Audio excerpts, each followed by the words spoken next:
Hello and welcome to the Euro What, episode number 104 for the week of January 25th, 2021. I'm Ben Smith and I'm joined today by Mike McComb. Hey Mike. Bonjour, où est la discoteque?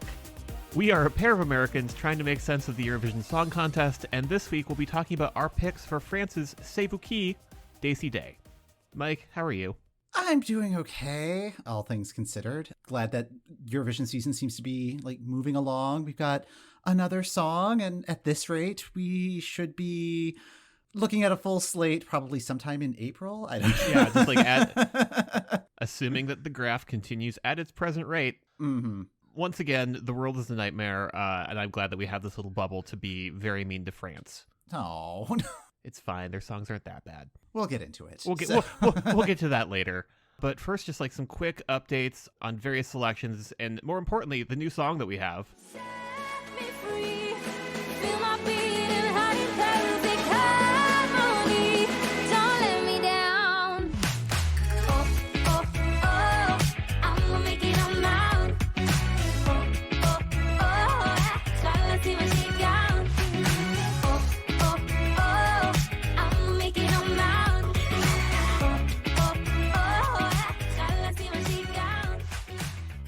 Israel has finally made up their mind.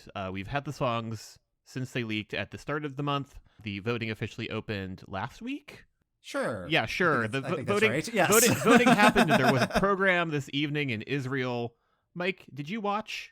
I did. As someone who does not know any Hebrew, it really wasn't that much of a show. They got rid of all of the live performances. I mean, it was not the national final that they were envisioning. So they had the videos that have been on YouTube, had those play, and also interviews with the songwriters, video of Eden meeting with the creative teams behind them and recording sessions and stuff.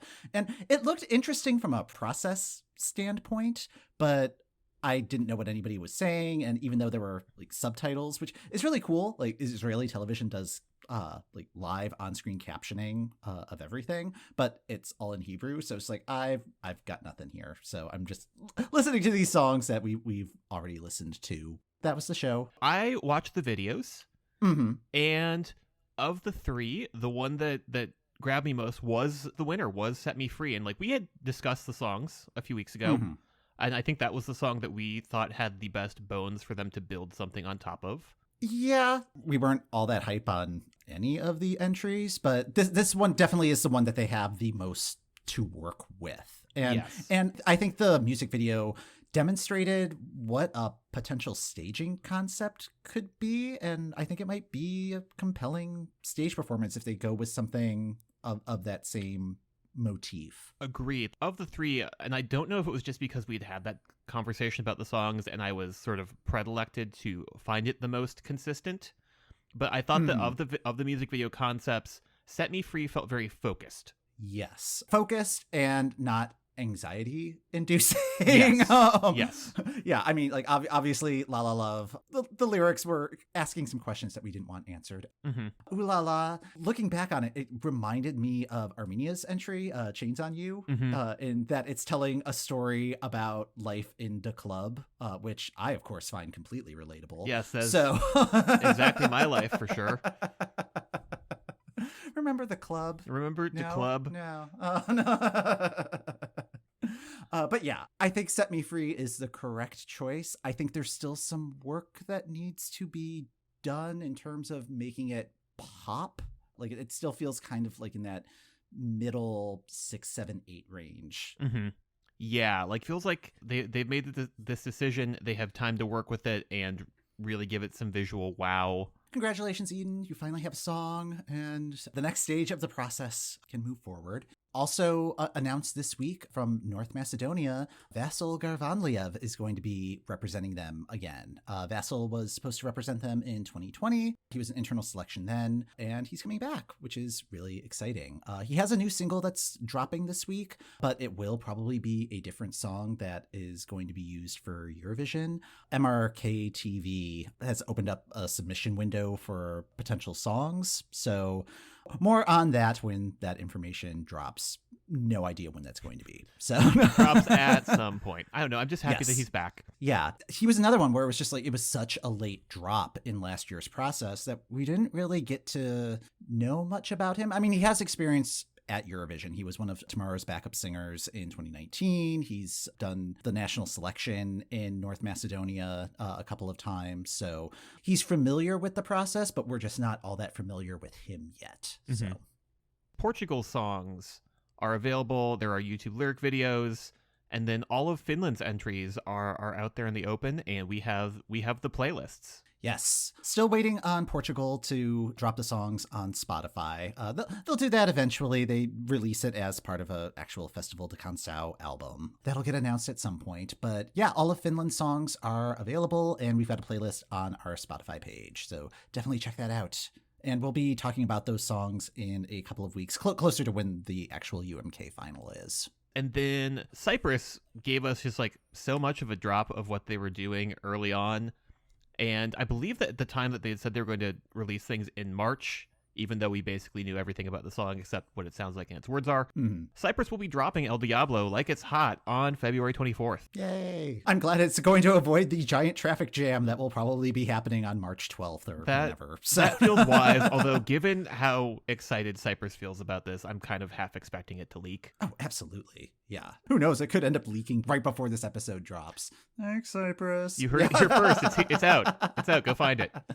But let's get to the main events from this past weekend, Mike. Pabandom is Naujo and Melodi Grand Prix. Let's start with Lithuania. Lithuania is having a great time. Sitting down and watching that one this week, it was just like, okay, cool. Lithuania is just kind of going to vibe for 2 hours. And that was nice. We occasionally talk about moods on this show, and Lithuania is in like a very chill mood right now.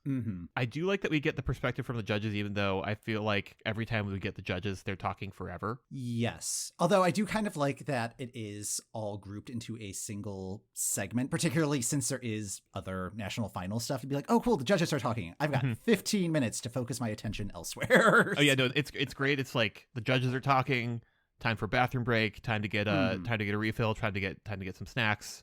We had the combined jury and public, and Gibrasi won the jury in public this week. I was very pleased to see that I Stay Broken Leg popped up again at Pabandom is Naujo. Liked her song last year, really liked this year's song. And then when I was looking at the numbers at the end, I was very concerned she was going to just miss the cut. But she tied for 5th and got through on the jury. Filling out the 5 from this round that are going through, we had Evita and Norbertus, along with Gabrielus Vagelis, who is debuting a new look. I mean, that's kind of his MO. That is sort of his vibes. It's like every time it's a fashion moment. This week's fashion moment was a bucket hat that was probably very expensive. As someone who very much got into his music last year, I'm slightly disappointed that he couldn't wait to release the EP he dropped at the end of the year last year, because I feel like all of the songs on that were stronger than his song for Pabandom is Naujo. Oh, really? On the other hand, that's maybe not such a bad thing, because I feel like all of the thoughts I had about the lineup this week kind of just got blown out of the water as soon as the ROOP performed their song. It was just sort of like, oh yeah, no, the ROOP are going to win. This is great.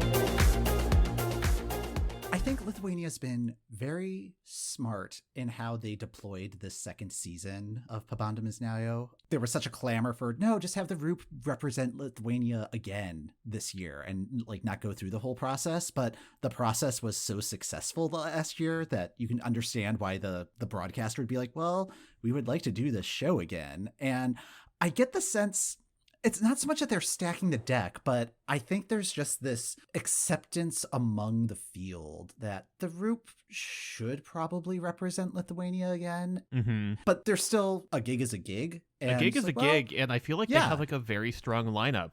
I don't get the sense from anybody that they're really trying to, I don't want to say that they're not trying to win, but that they're just being like, oh yeah, I'm just kind of working on some stuff. Let me put this out there, get my name out there, get some exposure for like what I'm doing, and possibly just setting themselves up for next year's edition. Just being like, okay, like had a really impressive showing.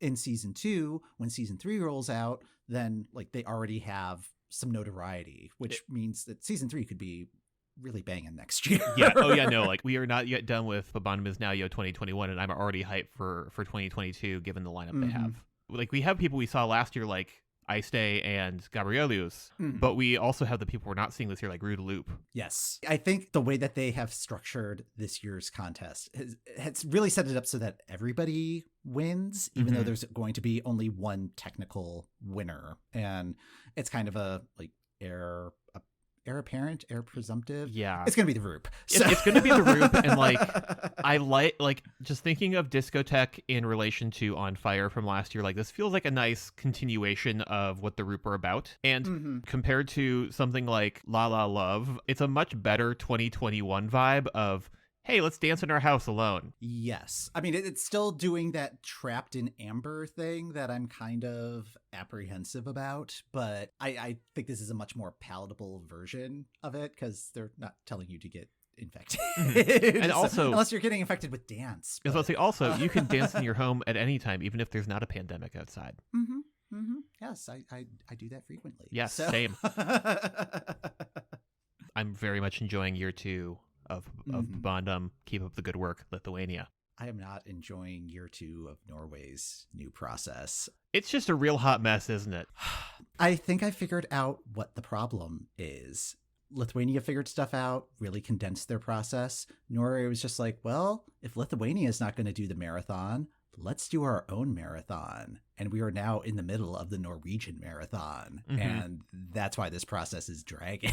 It's so dragging. much. And like at its core, I do not understand the duels in each of these heats. Just let these 4 songs go. As a group of 4, we just take the top 2 and they perform again. Especially like this week, I feel like you would have gotten the same shakeout. I think Maria probably would have gotten through over Daniel. Or oh yeah, Kettle. that was the one flip I maybe would have made. Is I think we might have ended up with like a Raylee versus Maria thing at the end instead of immediately. So yeah, let's just break it down. First duel was between Kettle and Daniel. Kettle's. I didn't even bother making notes of which songs are in play here because they're just such nothing burgers. Okay, so Kettle's song was My Life Is Okay, which I hated the first time I heard it on Spotify. And then the background image for that one was just the Zoom meeting from hell. Yes. Also the use of the OK symbol, which I don't know if this is just like a US thing, but it's been allegedly co-opted by the white supremacist movement. Oh yeah. No. We also caught that on my couch. We're like, oh no, you can't make that sign anymore with your hand. The Zoom meeting from hell with like the most literal interpretation of the lyrics. The one moment I did enjoy was 2 seconds into the song, Twitter collectively noping out of the performance. Oh yeah, like, no, not at all. Just no, immediately no, was like, no, thank you. And then Daniel Owen with his song Psycho, which I thought was a mashup of Pink Jacket from last year's MGP and Coolin' with My Homies, the Swedish entry from Fire Saga. Oh, yeah, no, it had big Pink Jacket vibes. It was the better of the two, but also could we send neither of these through? Daniel easily won that duel. The second duel was between Raylee with her song Hero and Maria Solheim with her song Nordliset. Raylee's Hero. Ben, what did you think of the performance? So I was watching Lithuania while you were watching Norway because that's how the coin flip worked this week. I'm not mad. No.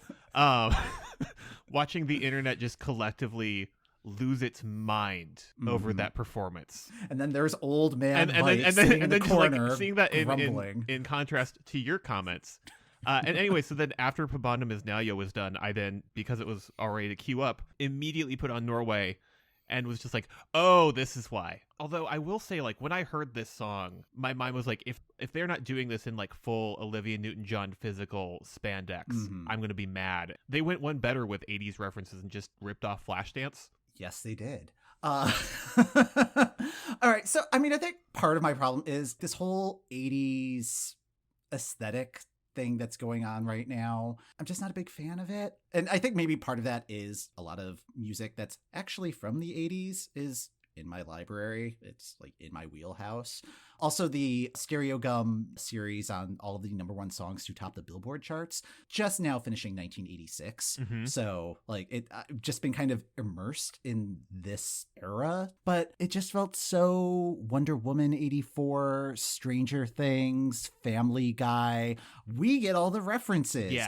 Yes, where it is wearing this as a costume. Yeah, which I think is kind of a problem for Raylee because her song last year was a Fuego replay costume. And I really don't have any sort of concept of what kind of artist Raylee is. Like right now she's Johnny Bravo, which is not great. And then the performance itself, streaming on Saturday, I was sitting on my couch watching on TV, couldn't really like notice anything about the video quality.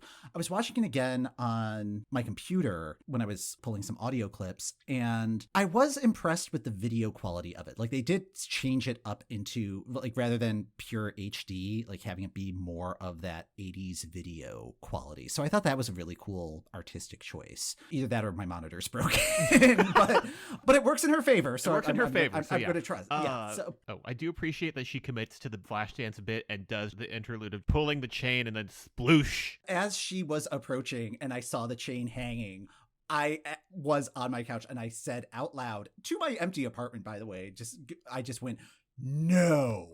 And, like the way that you would yell at a dog. The way you would like. Meanwhile, I'm over here just being like, it's Chekhov's hanging chain from the ceiling. If it's introduced, you need to pull it, and water does need to come down, completely soaking you. I was very impressed that how quickly they turned her around from completely drenched to ready to perform again. I mean, that also goes back to your point of why are they doing this dual system? It would have made everybody's life easier. It's like, yeah, can we just put her in like slot 1 or maybe slot 2 and then have an intermission thing so that we could clean up the stage and then have acts 3 and 4 go, but and then give her time to dry off if she needs to perform again. I was very concerned she was gonna have to perform that like a third time as the winner. That was my thought too. And like even as the credits were rolling and like she was like walking over to chat with the host, she almost slipped like because there was both water and confetti on the ground. Yeah. I was like just let her perform it like in the robe with the towel, because that's very charming that she had like a full backstage look. Yeah, like the whole Flashdance thing was just like, oh, can we have something original? Like you were just stealing the iconography of that. And the thing is, there are some photos that I've seen floating around from either the rehearsals or the actual performance, and it's filming at a different angle. It's not like that profile view that you get during the water moment. Like if it was just at a different camera angle, I think it would have worked better, or at least seemed less unoriginal. I'm glad that it's been about 48 hours since the show, so I've been able to like calm down and be like, but although it is a dynamic performance, it was a very dynamic performance compared to the rest of the field that night. But I don't see this one really being an overall winner. Yes. And I think the Norwegian delegation probably has some of those reservations. Otherwise, why was this not an auto qualifier? You know? The other thing that occurs to me about this one, which is a note not in its favor for it winning, is that in the filmed performance that everybody has to submit, one of the elements you cannot have is water. That is the main focal point this performance is built around. Yeah, because it's certainly not built around the song. The song's continuing in the Nothing Burger theme. The main point that I agreed with you with on Saturday as I was looking through our various reactions to things was like, how did this take 5 people? How did 5 people write this song? On the other hand, I've watched Songline. I understand how modern songwriting works, and that's a collaborative group process now. But also, this song, I am not a fan, but I fully accept that I am in the minority. Torches to the left, pitchforks to the right, please. Yes. How about this week's entries?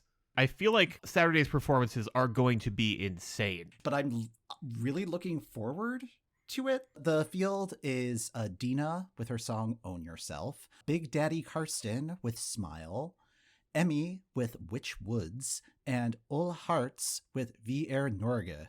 All of them are available on Spotify. One of these songs has the word thruple, which I think might be a first for Eurovision. Yeah, like that. I love it. It's progressive. I don't care what gender of partner you are pursuing, you do not tell people to smile. If that's your biggest objection to the song, then I think he's doing his job in terms of progressive messaging. Mm-hmm. So,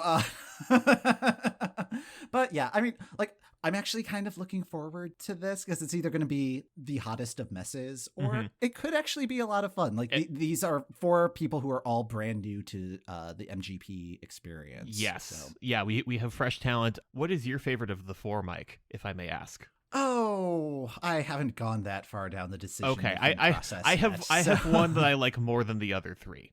Okay, which one? Via Norge. Like this will pop up in Melfest from time to time too, of just music that my brain associates with Ireland, which is rude because it's just folk music in a different language. Yes, although I think the timing of this is really working in his favor with the whole sea shanty.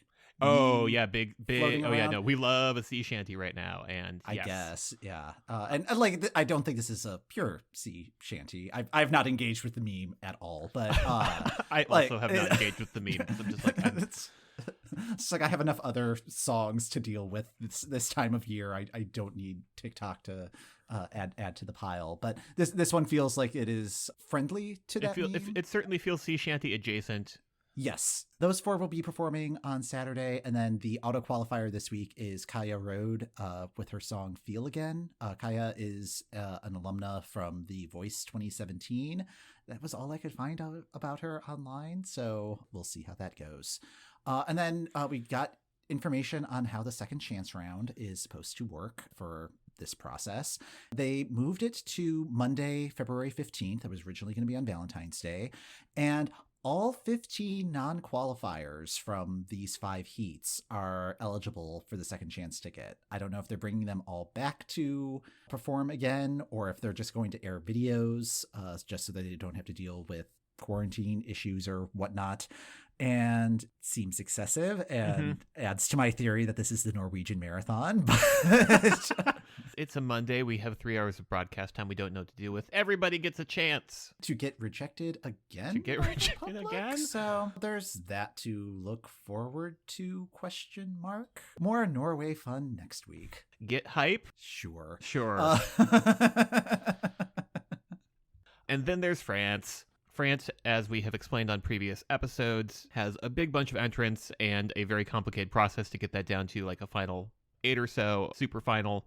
I don't know, Mike, how did you feel about this lineup, having listened through it now? Remember a few episodes back when we were talking about the Grammys and you had mentioned that they were trying to get away from calling the global music, world music category, world music, because it just kind of has that, I don't know, there's a connotation to that where I feel like all of these songs are just like, oh, well, if you're not going to use that definition, we'll glom onto that. It's just like France saw what the Grammys put down and picked it right back up. Yeah. I appreciate that France is really making a conscious effort to be as diverse in their field of entrance as possible, but it's also a little weird where it's like, oh, well, we'll just like pull people from all the places that we've colonized over the centuries. So it's like, well, yes and no. It's also tricky with France because, especially with the way that Destination Eurovision panned out in 2018 and 2019, that it just ended up going with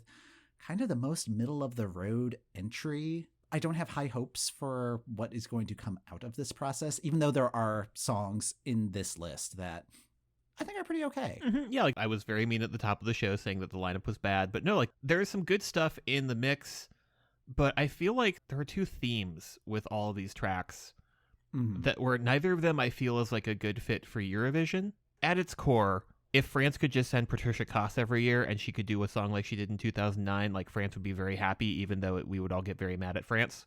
Yeah, but when aren't we mad at France? I mean, in fairness, that is a constant state here on the program. There's a number of songs on this list. They're just like France living its best life, doing its franciest. And then there's like another handful of entries that just feel like I am in the changing room at H&M, and I'm never going to Shazam these songs. Yeah. And I think I could probably, like, if you allowed me no incorrect answers, I could probably still, like, run the table on which ones you're talking about. Yes, and there are, well, and, like, I applaud them for being bold enough to not really stick to, like, a verse-chorus structure, but also there's nothing to really grab onto. Are there any ones that you think would stand a chance of being a successful Eurovision entry. Not necessarily winning the French selection, but... Of the ones that are just sort of France being true to itself, like the one that jumped out to me was Barbara Pravi's Voilà. Voilà, voilà, voilà, voilà qui je suis. Me voilà même si, mise à nu j'ai peur. Oui, me voilà dans le bruit et dans le silence. Regardez-moi.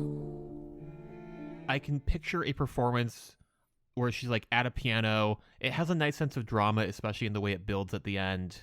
Mm-hmm. It does feel like something that France will probably send. And I think that one might be the one that ends up winning. Mm-hmm. Again, it is kind of going towards that place of safety. Like I don't see it being like a Eurovision winner or anything like that. But I don't know. France has been mid-table the last few years. This just kind of sticking with that mid-table theme. And if France is okay with that, then I think this is a perfectly fine entry to fulfill that brief. Like if France just wants to wear their cozy sweatpants this year, this is a very good pair of sweatpants for France. Are sweatpants allowed in France? I don't know. We're going to get so much email. Oh, goodness. Yeah. We love you, France. I was listening to the list more of just be like, not necessarily what I would want to win, but what I would hope would have the most interesting performance, or I don't know, kind of going back to what we were talking about with Israel's selection, where it's just like it has the most to work with, and this still might not be the final form of the song. So like Pony X's Amour Fou.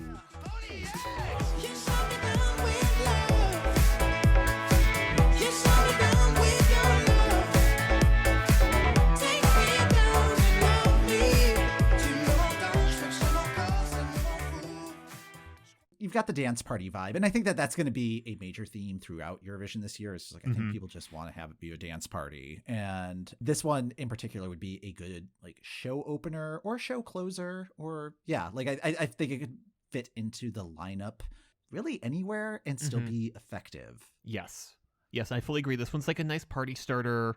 I kept trying to figure out if Pony X is sort of a la a marshmallow, where like that is a mask that is being worn by the person or whatever. The jury is still out on that, but no, like this was one of the ones that was definitely on my short list from this group of 12. What else is on your short list? Yeah, let's see. The other one that really jumped out to me just as having attitude, if not necessarily up tempo, that at least feels like it has a spark to it, and Philippines Pabandom is just really jumped out to me.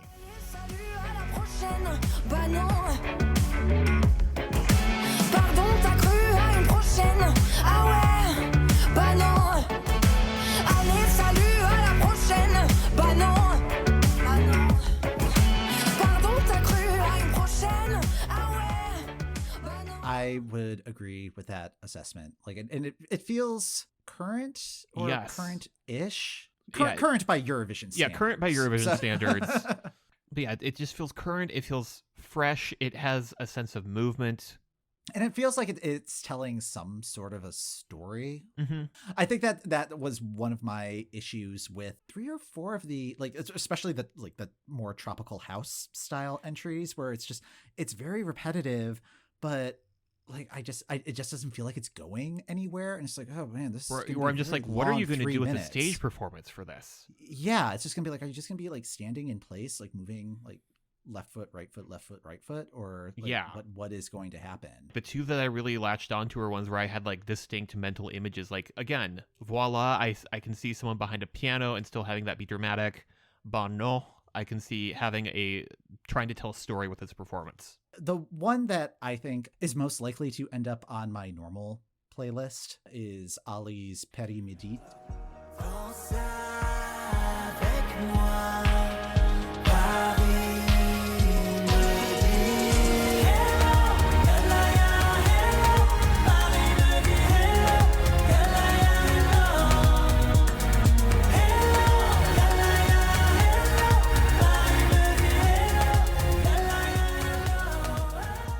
Probably be up front that I'm going to be biased towards anything that is Lebanese in origin. And Ali is Lebanese. Yalla is something I heard all the time in high school.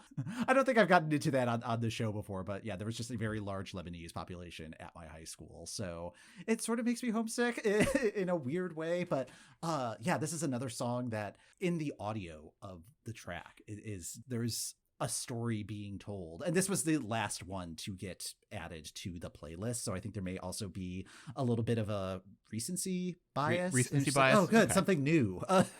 It's a new thing. I liked that this had a little bit more international flavor than I was about to say than some of the other stuff on the list, but there's some other stuff on the list that has international flavor, but just in a way that does not work for me. That's the other thing about France being France, where it's with the way that Destination Eurovision ended up working out. There were the studio tracks, and it's like, oh, this song's doing really good. And then it gets to like the actual stage performances, and there's just so much, oh no. So I mean, this whole thing could just get turned upside down. I was about to say the same thing is that the studio tracks are one thing, but so much of it is the stage performance. And that it is just a one-night thing. It's not a semifinal and then a final. I'm looking forward to seeing how this plays out, and having the added difficulty of being in our current moment is really going to make the production all the more challenging. So yes. It should be good to watch. So it's going to be a very high wire act. Yes. Lots to get excited about this weekend with the two semifinals and the one final. That's going to do it for this episode of The Euro What. Thanks for listening. The Euro What podcast is hosted by Ben Smith, that's me, and Mike McComb. C'est moi. You can subscribe to The Euro What on the podcast app of your choice. When you subscribe, leave us a review, let us know how we're doing, and help other Eurovision fans find us. Show notes are in the description of this episode or on our website at eurowhat.com. If you'd like to contact us, we're at EuroWhat on Twitter, or you can email eurowhatpodcast@gmail.com. We'll be back next week to try and make sense of what's new in Eurovision.